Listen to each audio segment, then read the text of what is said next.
समस्तंकु नमस्कार। शीतराति काहापाई एक सुख निद्रा, केही पुणी एका माघे हुए सर्वहरा। आसंतु शुणिबा सेमिति मर्मरे एक कविता। कवितार शिरोनामा माघ मास जाड़ बाघ परिका। माघ मास जाड़ बाघ परिका, सभिंकु डराए ऋतु से एका। हेमाल बाकु कुहुड़ी वर्षा, सकाळ संध्यारे नदी से दिशा। आई को आदर चादर मोला, संध्या होई गले कमल सजा।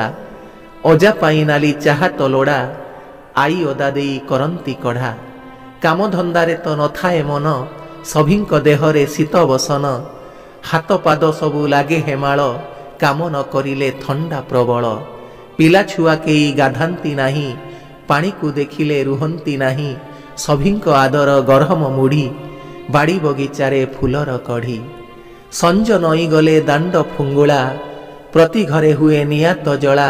माघ मास शीत हलाए निशा, बेल थाउ थाउ कणरे बस।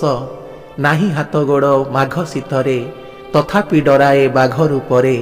संज नई गले पड़ई ताटी, शीतरे थराए आकाश माटी। शीतरे थराए आकाश माटी। समस्तंकु धन्यवाद।